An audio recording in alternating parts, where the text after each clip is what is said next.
حجاج بن یوسف کو عمر بن عبدالعزیز نے دیکھا جہنم میں، آنتیں پھٹی ہوئی ہیں، پیٹ پھٹا ہوا، آنتیں نکلی ہوئی ہیں، اور ایسے گدھے کی طرح چکر کاٹ رہا ہے. تو پوچھا کیا حال ہے؟ کہا بس ایمان کی آس پہ پڑا ہوں کہ کبھی تو اللہ جنت میں ڈال دے گا. اگر ایمان پہ خاتمہ ہو جاتا ہے اور اعمال کا ذخیرہ نہیں ہے تو اللہ کا قانون ہے جہنم. جہنم مردہ جو بتائے نا خواب میں وہ صحیح ہوتا. میرا ایک فرسٹ کزن، جیسے ذمہ داروں کے بچے ہوتے ہیں، ساری زندگی غفلت میں گزار دی، جوانی میں مر گیا. بس وہ نمازیں اس نے پڑھی جو کبھی میں کھینچ کے مسجد میں لے گیا، یا پھر عید کی 2 نمازیں، اس کے علاوہ مجھے یاد نہیں.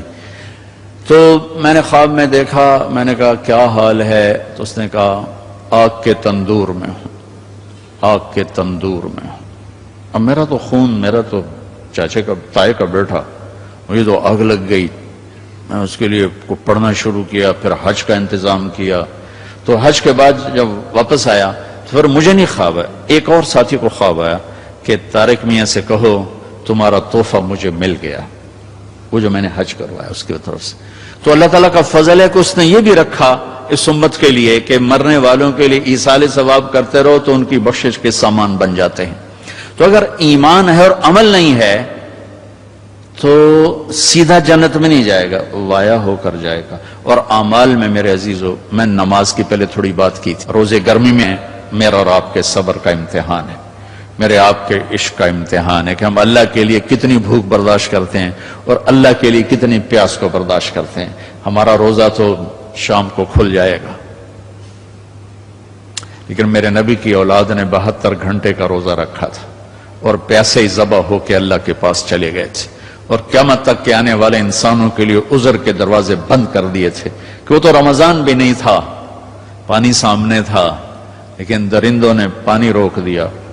حسینی قافلے کی بات کر رہا ہوں، اور چھوٹے 2 سال کے معصوم بچے سے لے کر حسین عالی مقام تک سارے گھر گھرانے نے 72 گھنٹے نہ پانی کا قطرہ نہ روٹی کا لقمہ، اور اسی بھوک پیاس میں اللہ کی بارگاہ میں حاضر ہو گئے اور امت کو پیغام دے گئے. عاشق ہوں میں عشق کماں میں دل رکھیں وانگ پہاڑوں ہو، سہ سہ بدیاں ہزار علامے کر جانے باغ بہاراں ہو. منصور جے چک سولی دیتے جڑے واقف کل اسراراں ہو. سجدیں سر چائیں نبا ہو توڑے کافر کہن ہزاراں ہو. عاشق سوئی حقیقی جڑا قتل معشوق دے مننے، سر نو جوڑے تے مکھ نہ موڑے پمیں 100 تلواراں کھنے. سچا عشق حسین علی دبا ہو سر دیتے تے راز نہ بھننے. یہ پیغام دے کر گئے. ابھی ہمارا چھوٹا سا ٹیسٹ ہوگا، صبح سے شام تک 13, 14, 15 گھنٹے کا روزہ ہوگا. اللہ دیکھے گا میرے لیے کتنا کو برداشت کرتا. تو اللہ نے ہمیں اپنی بخشش اپنے خزانوں سے دلانے کے لیے نماز دی، روزہ دیا، زکوٰۃ دی، حج کے اعمال دیے. حج زندگی میں 1 دفعہ، زکوٰۃ سال میں 1 دفعہ، روزہ سال میں 1 مہینہ، اور نماز دن میں 5 دفعہ، دن میں 5 دفعہ. اور آپ نے فرمایا کہ میری آنکھوں کی ٹھنڈک نماز ہے. اور اللہ نے آسمان پہ بلا کے 50 نمازیں دی. 50. اللہ کو پتا ہے 5 دینی ہے، اللہ کو پتا ہے انہیں 5 نہیں پڑھنی ہے، 50 کی تو پڑھنی ہے، ٹھیک ہے، نہیں اللہ 50 دے رہا ہے. اور میرے نبی کا مقام رضا ہے، تسلیم ہے. میرے نبی نے نہیں عرض کی یا اللہ اب یہ 50 کیسے پڑھیں گے؟ کہ ٹھیک ہے میرے رب میں راضی ہوں. واپسی ہو گئی. جب اللہ میں نے یہ کہیں پڑھا نہیں واضح کر دوں، لہٰذا میری بات غلط بھی ہو سکتی ہے 100%، اور ٹھیک ہونے کا بھی امکان موجود ہے. کہ جب اللہ پاک نے دیکھا کہ میرا نبی تو تسلیم اور رضا پہ وہاں پہنچ گیا ہے کہ سوال ہی نہیں کیا کہ یا اللہ انہیں 50 کتوں پڑھنی ہے، تو انہوں نے موسیٰ علیہ السلام کو آگے کھڑا کر دیا. ہوگا. میں اس لیے کہتا ہوں کہ میرے پاس اس کا کوئی ثبوت نہیں، میرا اپنا ذاتی ایک ذوق. آگے 6 آسمان پہ موسیٰ علیہ السلام کھڑے تھے. یا رسول اللہ ملاقات کیسی رہی؟ کہ بڑی اعلیٰ.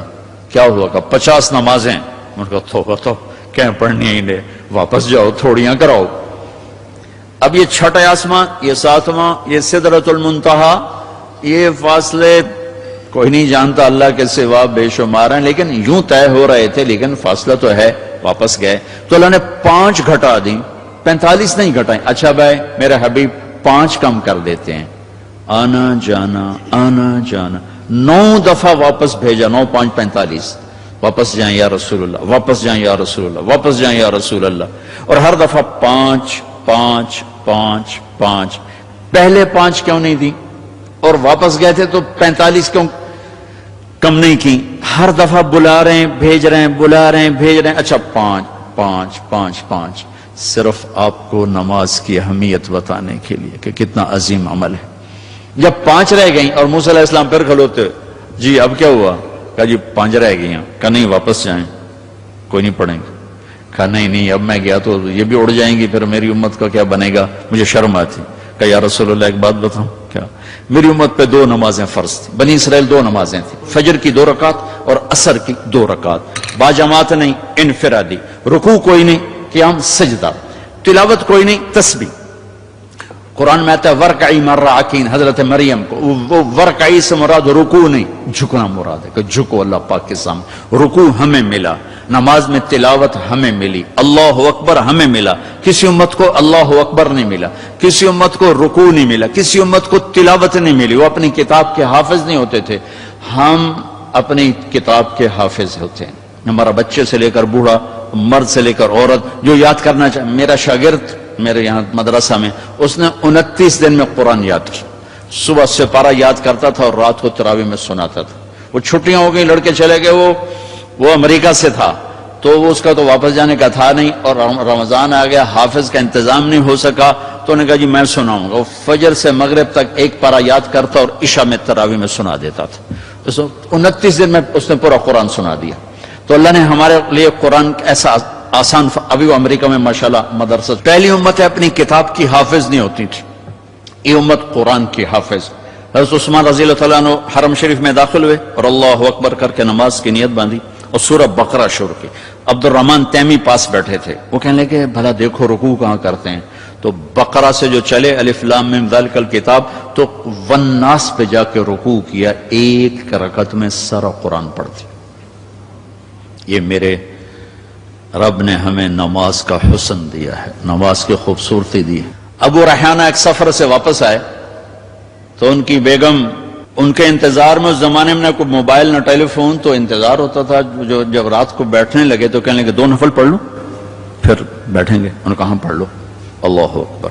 جو شروع ہوئے چلتے چلتے چلتے چلتے فجر کی اذان پہ جا کے 2 نفل ختم ہوئے۔ تو کہنے لگے ابو ریحانہ اما لنا من کا نصیب، میرا کوئی حق نہیں تھا؟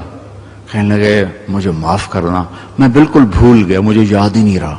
کہنے لگے اللہ کے بندے، ایک کمرے میں بیٹھے ہوئے اور تم سفر سے واپس آئے ہو، انہوں نے کہا میں بھول گیا، سانو تو نمازاں تنگ کیتے رکھ دی، وچ نماز دے یاد آ رہی، اور ایک کمرے میں تمہیں یاد کیسے نہیں آئی؟